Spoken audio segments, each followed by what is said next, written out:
Hi, my name is Jan Perita, and I'm a culinary student at George Brown College. For my food theory class, I have been given the assignment to read this book called The Omnivore's Dilemma. This book over here talks about the industrialization of agriculture and the truths behind organic farming. For my assignment, I've been asked to read the section called Grass. And this chapter talks about the importance of grass and simply its value in the agricultural world and how undervalued it is in farming. This book over here, it's sort of hard to explain because it's such a complicated matter. Just the word, it's just the title of the book. It says The Omnivore's Dilemma. For me, reading this book is such a dilemma on its own because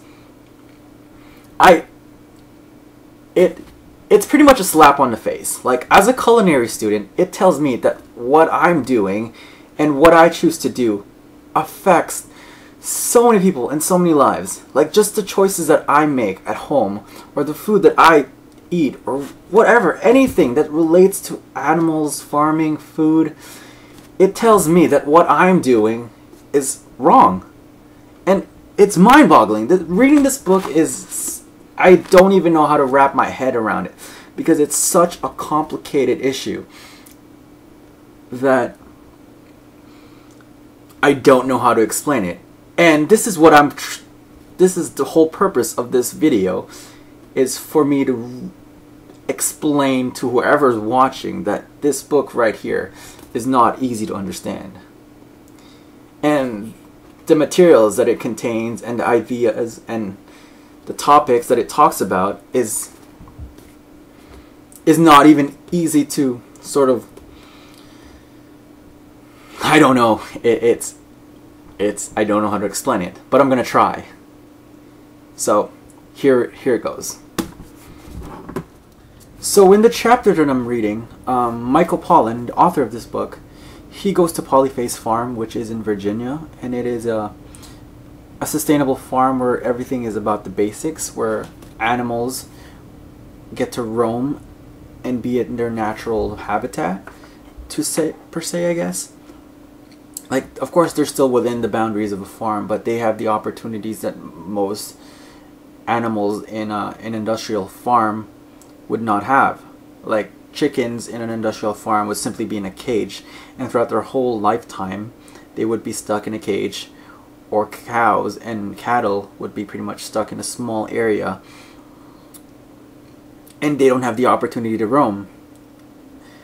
And in Polyface Farm, where Michael Pollan visits, Joel Salatin, the owner of the farm, he believes in a completely different sort of, he sees things differently, and he believes that his way of farming is good for the environment, it's good for the animals, and it's sustainable, and it's a shame that no one else, not many people at least, is doing what he's doing.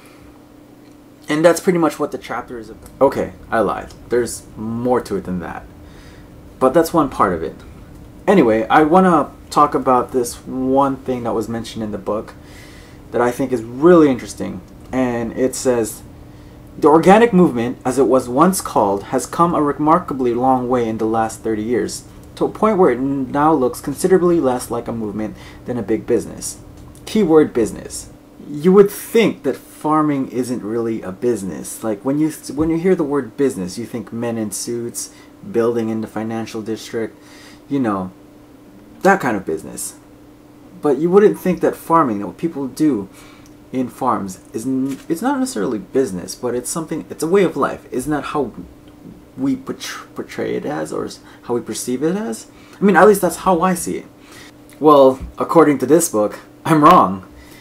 This book says that it's a multi-million, if not multi-billion-dollar industry where people in suits are in control of this industry, and organic farming is not what it seems like. It's not really sustainable as one would it seem. Like, it's not really eco-friendly, even though in television it's portrayed as something that's good for the environment and good for you as a consumer who's going to be eating this. Anyway, I'm rambling on, and this is a really long introduction. I should just get to what I'm trying to say is that you should read this book with me. I'm not even done reading it, and I already love it. I mean, it's not an easy read, but I'm learning so much, and you should read it too. The Omnivore's Dilemma by Michael Pollan.